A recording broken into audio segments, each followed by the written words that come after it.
The ring of my phone cuts through the peaceful Saturday morning as I carefully water my spider plant. Sunlight streams through my apartment windows, creating dappled patterns on the hardwood floor. I balance my coffee mug in one hand, phone in the other, smiling when I see Reed's name on the screen. "Morning, Reed," I answer, expecting our usual weekend check-in. His voice comes through tight with concern. "Cassia, did you decide to sell the lake house without telling me?" My coffee mug slips from my fingers, crashing to the floor. Hot liquid splashes across my bare feet, but I barely register the burn. "What?" "No, I would never sell without—" My words tumble out as ceramic shards scatter across the kitchen tiles. "There's a listing online," Reed continues, his voice measured but urgent. "It went up yesterday. I recognized your photos, the ones I took last summer of the deck and the water view, but it's listed under Laura C. with your mother's phone number as the contact." I sink to my knees, less to clean up the mess than because my legs suddenly can't hold me. Just yesterday, I'd been planning my quarterly retreat to the lake house, my sanctuary from the relentless demands of work. The one place where I could breathe. The listing says motivated seller vacant most of the year, Reed adds, concern deepening his voice. "And Cassia, they've priced it $50,000 below market value. Someone's going to snatch it up immediately at that price." My free hand curls into a fist against the cold floor. "Send me the link." I manage, my voice steadier than I feel. 2 weeks ago, we'd gathered around my parents' dining table, the one I'd helped them buy when their old ones simply wouldn't do anymore. Mom had casually brought up the lake house while passing the potatoes. "What do you think that little cottage of yours is worth these days?" she'd asked, eyes fixed on her plate. "The market's been so good lately." Before I could answer, Tanner had stood, raising his glass with that familiar entitled smile. "Since we're sharing news, Lacey and I are pregnant." After the obligatory congratulations, he'd continued, "We need to find a proper family home now, something with a yard, good schools nearby." I'd known what was coming next. The expectant look. The casual mention of down payments. "I can't help right now, Tanner," I'd said firmly. "I've already contributed $70,000 to family expenses this past year." The table had gone silent, Mom's disappointed sigh cutting deeper than any words. Now, as Reed's email arrives with the listing link, my shock transforms into action. I dial my mother's number, pacing between the shards of my broken mug. She answers on the third ring. "Oh, honey, I was just about to call you." "What are you doing?" I cut her off, my voice shaking. "Why is my lake house listed for sale, with your phone number?" A brief pause, then her voice returns, light and unconcerned. "Oh, honey, we thought we'd help you sell that place since you're hardly ever there. It's just sitting empty most of the time." My hand steadies as I pull up the listing on my laptop. There it is, my sanctuary, the place I'd saved for years to buy, being offered to strangers like a yard sale item. "You have absolutely no right," I say, my voice dropping low. "Take it down, now." "Don't be dramatic, Cassia," Mom says with that dismissive tone I know too well. "Your father wants to speak with you." The phone rustles, and Dad's gruff voice replaces hers. "You owe the family, Cassia," he says without preamble. "After everything we've done, you only contributed $7,000 to Tanner's wedding, and now with the baby coming—" "I don't owe you my property," I interrupt, heat rising in my chest. "You can't sell something that isn't yours." Dad's laugh holds no humor. "We still have your refinance paperwork from when you asked for our help with the loan application. Lorraine kept copies with your signature samples. That's enough to make it work." The threat hits me like a physical blow. Not just the illegal implication, but the casual way he says it, as if stealing from me is their right. "We're family," Mom calls from the background. "Family helps family." The words echo as I end the call, staring at the broken pieces scattered across my kitchen floor. All these years, I'd told myself they needed me, that I was helping them through rough patches. But the truth crystallizes with brutal clarity. They don't see me as a daughter with her own life and dreams. They see me as a resource to be used up, piece by piece, until nothing remains. I hang up on my father, my breath coming in short bursts. The broken ceramic shards of my favorite mug surround me like evidence at a crime scene. My bare feet remain planted amid the mess, oblivious to the cooling coffee puddle or the risk of cuts. I need proof. Parents don't just suddenly decide to steal property. This has to have roots. The family email account still works. They never bothered changing the password after setting it up for emergency communications. My fingers tremble as I navigate to the account on my laptop, 3 years of messages load on the screen. I filter for Lake House and Cassia property. 17 results. The first email appears from 6 months ago, around when Lacey announced they were trying for a baby. My stomach tightens as I click it open. If Cassia won't help with the down payment, we need a plan B. The lake house sits empty most of the year anyway. I sink onto the couch, laptop balanced on my knees. Tanner's response glows blue against the white screen. She makes 6 figures and lives alone. She doesn't need 2 houses. Mom and Dad helped with her college. She owes us. Air vanishes from my lungs. They've been plotting this for months. I scroll down, each message worse than the last. The newest email, dated just last week, contains a forwarded exchange with someone called RJ. For a clean property transfer, I'll need copies of her signature from previous documents. Bring anything with her name on it. There's ways to make this work without involving her directly. My world narrows to the harsh light of the screen. My family isn't just trying to pressure me into selling. They're actively planning to forge my signature, to steal my property. Further back in the thread, I find a message from Mom to Dad. She questioned the emergency money for Tanner's car repair, so we should move quickly before she starts connecting dots. I dig deeper. 3 other schemes surface in the correspondence: plans to access my investment account for family needs, discussion about a credit card they wanted to open in my name, debate about borrowing from my retirement account, plans they abandoned when I asked too many questions. Within an hour, every email is printed, highlighted, and organized in a folder. My hands have stopped shaking. The fear has hardened into something else entirely, a cold, steady anger that propels me toward my car. 20 minutes later, after I gathered all the necessary pieces of proof, I stood on my parents' doorstep. The same doorstep where, as a child, I was taught honesty was the foundation of character. Mom answers, surprise flickering across her face before settling into a practiced smile. Cassia, what a pleasant entry. We need to talk. I step past her into the living room where Dad sits in his recliner, the one I paid for last Christmas, when their fixed income couldn't stretch for new furniture. What's this about? Dad asks, not bothering to stand. I drop the folder on the coffee table. The slap of paper against wood punctuates the sudden silence. This is about you trying to sell my house without my permission.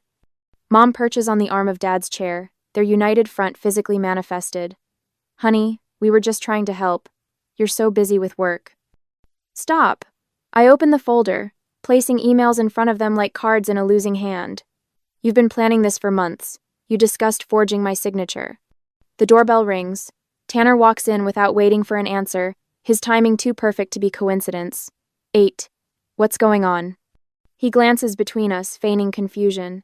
Cassia's upset about the lake house listing, Mom explains, her voice softening to the tone she uses when recounting family gossip. Family helps family, that's how it works, she adds, as if reciting a commandment. Your brother needs a proper home now. Dad leans forward, his jaw set. We raised you, put you through college. That house should be helping all of us, not sitting empty most of the year. I look between them, these people I've supported through countless emergencies and temporary setbacks. You had no right, I say, my voice steadier than I feel. Tanner drops onto the sofa, his presence expanding to fill the space. Listen, it's practically done anyway. My colleague at work already agreed to pay cash, no questions asked. Your colleague? The words feel distant, disconnected. Yeah, Mark knows a good deal when he sees one. Tanner's smirk returns, confident. He's already put down $5,000 as a good faith deposit. The room tilts slightly. You took money? For my house? We were going to surprise you with your cut at dinner next Sunday, Mom interjects, as if this explains everything. The full picture crystallizes. They've not only listed my property, they've collected money for it. My sanctuary, the place I retreat to when work pressure builds to breaking point, has been parceled off without my knowledge. If they forge documents or complete this fraudulent sale, the legal complications would be catastrophic, for all of us. Do you understand what you've done? I ask, my voice barely above a whisper. This is fraud. People go to prison for this. Don't be dramatic, Tanner scoffs. You're being selfish. Lacey and I have a baby coming, and we need the money more than you need a vacation home. Dad nods along, emboldened. $410,000 in equity just sitting there while your brother struggles. Is that how we raised you? Mom reaches for my hand, which I pull away. Family is all you'll have when you're our age, Cassia. Think about that. For a moment, their words almost land the familiar guilt rushing back like muscle memory. Then I remember the verification steps I set up with my bank after the last emergency loan to Tanner. The additional security measures I quietly implemented when something in my gut warned me something wasn't right. That small foresight might be the only thing standing between me and financial ruin. Driving home that evening, I wonder if I should confront them again with legal consequences, or quietly take action to protect myself before they could do more damage. The satisfaction of seeing their faces when I called their bluff was tempting, but a clean break might save me years of manipulation. What would you do when those who should protect you become the ones you need protection from? On Sunday, later that week, my brother's voice echoes through my phone speaker, dripping with rehearsed concern. Aunt Martha, I don't know what to do. Lacey's having such a difficult pregnancy, and Cassia's just abandoned us. I press my ear against the wall of my cousin's guest bathroom, where I've retreated during Sunday brunch. Tanner doesn't know I'm at Martha's house too. He thinks I declined the invitation.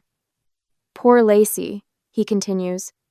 The doctor says she needs to reduce stress, but how can she when we're scrambling for a place to live?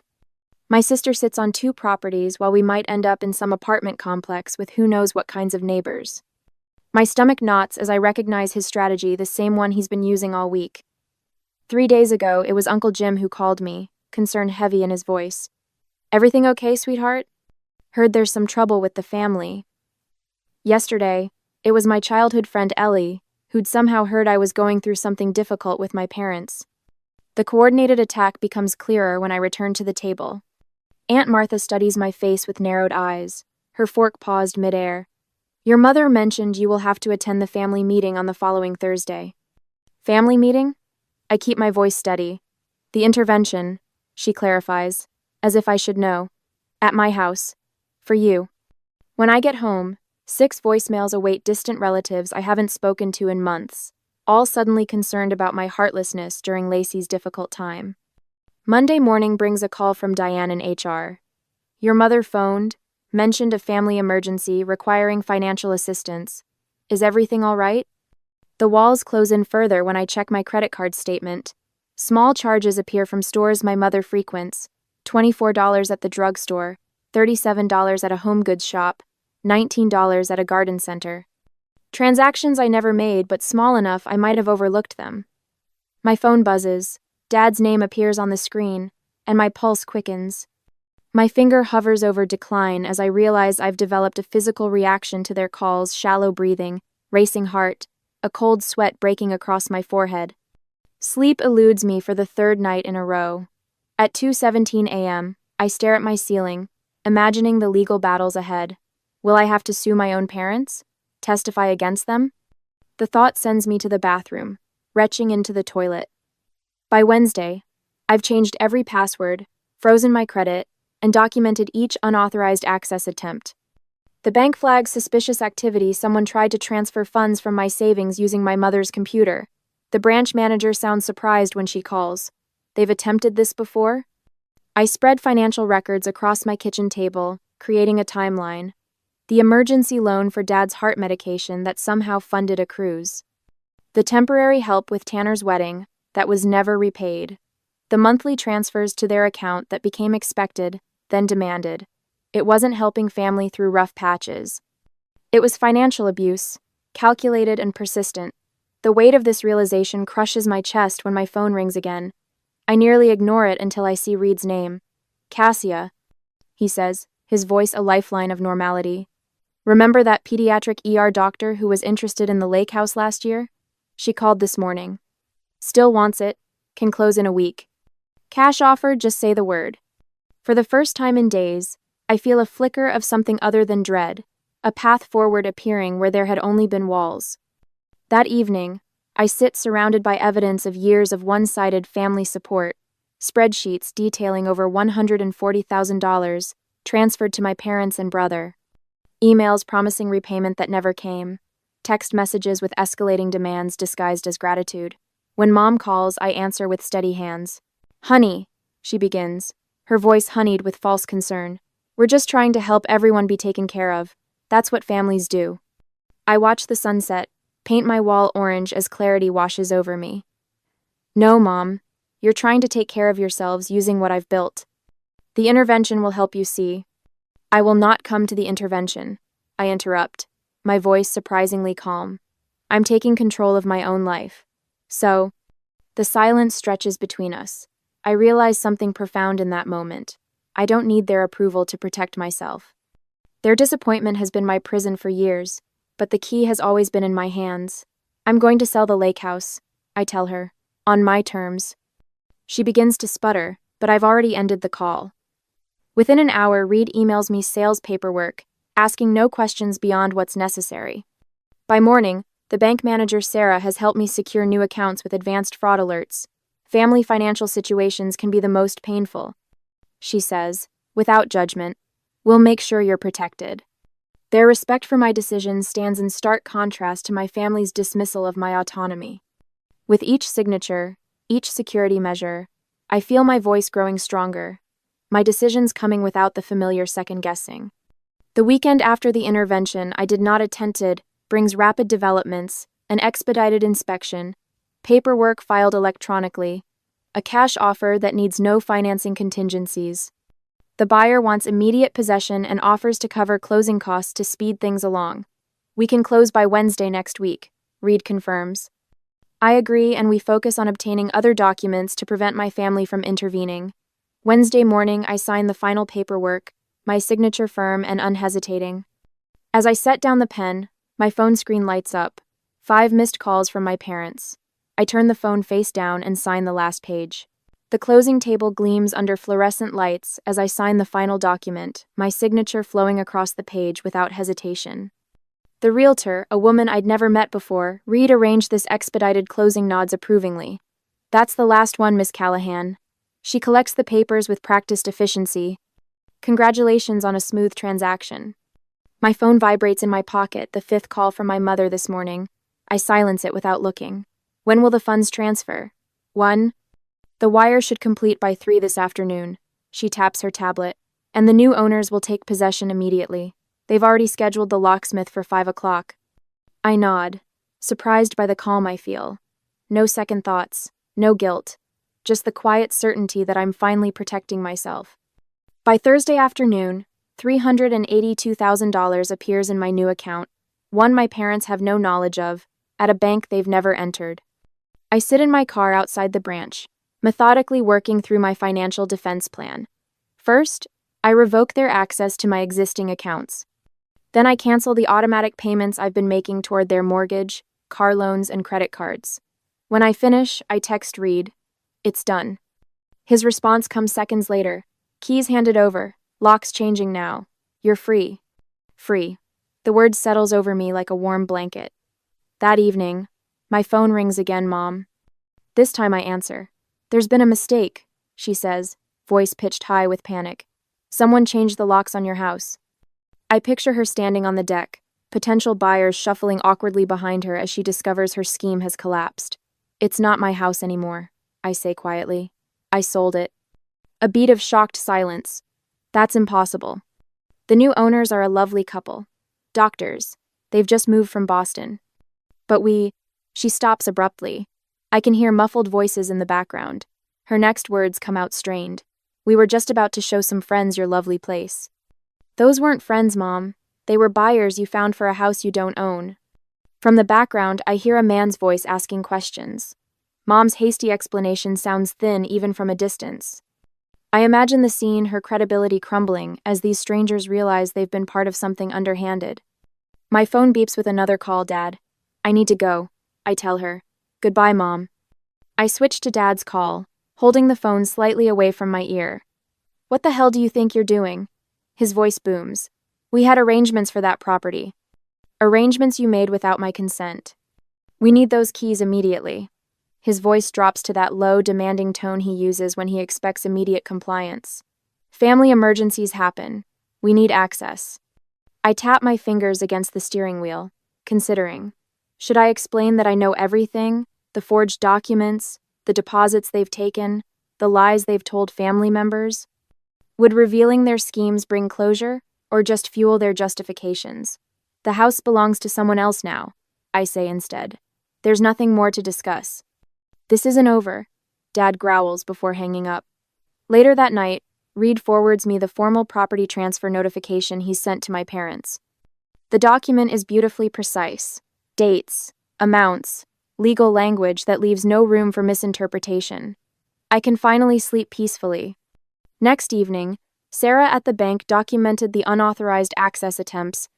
Reed tells me over dinner at a quiet restaurant far from my usual haunts, and the new owners installed security cameras this afternoon after I mentioned potential unwanted visitors. I smile, imagining the protective barrier forming around the life I've rebuilt. Thank you. To freedom. Reed raises his glass. My phone rings again. Tanner this time. I consider ignoring it but answer instead. What do you mean you sold it? His voice has none of the usual confidence, pure panic. We already promised it to someone. That wasn't your promise to make. They gave us money, Cassia. His voice drops to a whisper. $5,000. That's fraud, Tanner. I keep my voice steady. You sold something you don't own. You don't understand what you've done. He sounds truly frightened now. Dad's making excuses to everyone, but people are asking questions. My phone pings with a notification, a security alert from the system the new owners installed. Someone has just attempted to access the property. I watch the footage load, unsurprised to see my father trying his old key in the new locks. The timestamp shows 8:42 p.m. I understand exactly what I've done, I tell Tanner. I've taken back control of my life. As I end the call, a strange lightness fills my chest. For the first time in years, I'm not responsible for fixing my family's problems. Their schemes, their promises, their expectations, none of it belongs to me anymore. The lake house was never just about property. It was about my right to build something for myself. Something they couldn't take. My phone buzzes with texts from various family members, questions, accusations, demands for explanations. I set it to silent and slide it into my purse. Tomorrow will bring new battles. But tonight, in this quiet moment of victory, I allow myself to simply breathe. The doorbell rings at 7:30 on a Wednesday evening the week after. I'm curled up on my couch with a mug of chamomile tea, reviewing investment options for my newly secured funds, when the unexpected sound jolts me from my concentration. Through the peephole, I see them all standing there, Mom, Dad, Tanner, and Lacey, her hand resting protectively over her slightly rounded belly. I consider pretending I'm not home, but that would only delay the inevitable. With a deep breath, I unlock the door. Honey, Mom says, her smile stretched too wide as she steps forward for a hug I don't return. We thought it was time we all talked. They file in without waiting for an invitation, arranging themselves on my furniture like they've rehearsed it. Mom and Dad take the couch while Tanner guides Lacey to my reading chair, positioning her front and center like a prop. We've come up with a compromise. Dad announces, his businessman voice in full effect, the same tone he used when convincing clients to sign contracts they hadn't fully read. Mom nods, patting the space beside her. Sit down, sweetie. This affects all of us as a family. I remain standing. What kind of compromise? Tanner clears his throat. We understand that selling the lake house was your decision. The words sound painfully rehearsed. And we're willing to forgive that decision. Forgive? The word tastes bitter on my tongue. Mom jumps in. Family unity is what matters most, especially now, with a new generation coming. She gestures toward Lacey, who shifts uncomfortably under the spotlight. Dad leans forward, elbows on knees. All we're asking is that you share half the proceeds with your brother. For the baby, think about what people will say if you don't help your own flesh and blood when they're starting a family. Lacey looks up, her eyes meeting mine for the first time. We've already put a deposit down on a condo near the hospital. The realtor is holding it for us until Friday. Her voice drops. We told him you'd be helping with the down payment. The room falls silent, all eyes on me, waiting for me to crumble under the weight of family expectations. But something inside me has hardened, like amber preserving the moment I decided I was done being their solution. Without a word, I walk to my desk and return with a leather portfolio. I unlock it with steady hands and remove a thick stack of papers. I've been expecting this visit. I spread the documents on the coffee table between us. So I prepared something for you to see. The papers form a meticulous record, spreadsheets, bank statements, and photocopied checks during all these years. Each entry represents money flowing in one direction, from me to them. $147,000. I tap the total at the bottom of the summary page. That's what I've given this family in the past few years alone. Dad shifts uncomfortably. Tanner suddenly finds his shoes fascinating. I pull out another statement. $900 a month for 3 years. That's what I've been paying toward your second mortgage after you nearly lost the house. I look directly at my parents. A fact you conveniently forgot to mention to Tanner when you were discussing my extra resources. Mom's face flushes. That was different. We were in a tough spot. You've been in a tough spot for my entire adult life. I interrupt, my voice steady despite the heat rising in my chest. I've been supporting this family for years. I'm done being your ATM. I place another document on the table, the final mortgage statement for my apartment, stamped PAD in full. I sold my lake house to secure my own future. For once. Tanner springs up. But what about our future? Lacey's pregnant, for God's sake. I didn't sell my house to hurt you, I say. I sold it to protect myself. The truth hangs in the air between us, sharp and undeniable. I walk to my sideboard and retrieve a sealed envelope. The security company logo is visible in the corner. I place it on top of the financial records. The new owners installed security cameras after closing the agreement legally. I say, looking directly at my father. They caught someone trying to break in through the back door last weekend. Dad's face drains of color. They've filed a police report. I slide the envelope toward him. For attempted unlawful entry. Tanner stands beside Dad, hands balled into fists. We were just trying to secure what should have been family property. You know, there were still some of our things in that shed. I straighten to my full height, looking down at them now, physically reversing our usual positions when they'd sit in judgment over me at their dining table. It was never family property, I say, each word precise. It was mine, earned with my work, my down payment, my mortgage. Mom's eyes fill with tears, right on cue. After all we've done for you. Her voice cracks perfectly. How can you treat your family this way? The performance might have worked a month ago. Not anymore. I'll always be your daughter, I say, moving toward the front door and opening it wide. But I will never again be your financial solution. They leave in stages, Dad first, brushing past without meeting my eyes, then Tanner, guiding Lacey with a hand on her back, and finally Mom, lingering at the threshold. You'll regret this, she whispers, loud enough for everyone to hear, when you're alone with no one to take care of you. I close the door without responding. For the first time in years, the silence in my apartment feels like freedom. My phone rings 20 minutes later. Reed's name flashes on the screen. The police contacted me about the break-in, he says without preamble. They're considering pressing charges against your father. I sink into my chair, suddenly exhausted. What does that mean? It depends if the new owners want to pursue it. Reed pauses. And what this means for Tanner and Lacey's situation. Have you thought about that? I haven't. With a baby coming and no housing secured, their desperation will only grow. After we hang up, I stare at my phone for a long moment. Then I open my contacts and begin the process of changing my number, severing the cord that has kept me tethered to their demands for so long. Some family ties aren't meant to bind.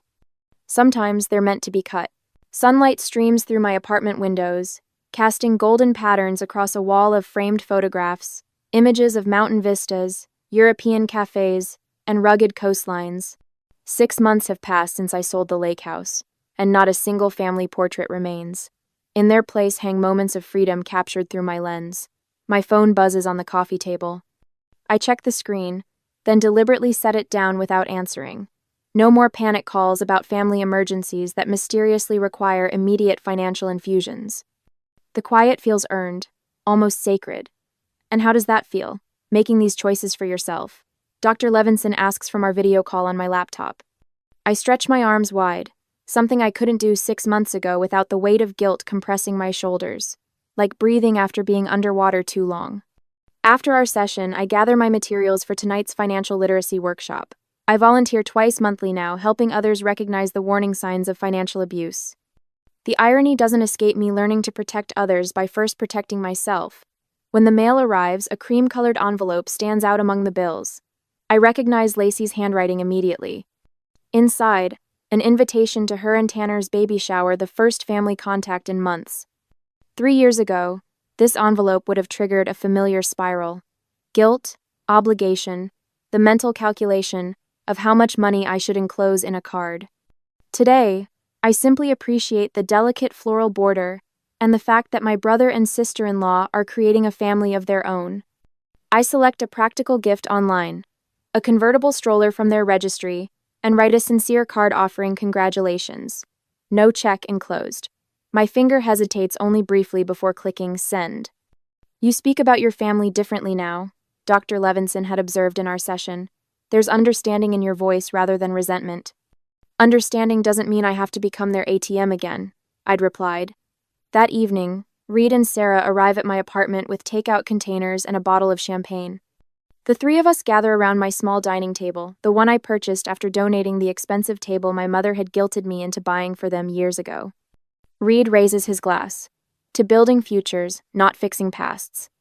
We clink glasses, and I feel a swell of gratitude for these friends who helped me see the difference between generosity and exploitation. Reed, who spotted the fraudulent listing. Sarah, who helped secure my finances. Both who stood beside me when family wouldn't tend.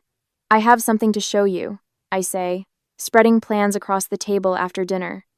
They lean forward to examine the blueprint for a small cabin in the mountains. More modest than the lake house, but designed specifically for my needs, a photography studio with northern light, a wraparound porch for morning coffee, walls built to keep out winter winds but not supportive friends. It's perfect, Sarah says, tracing the outline with her finger.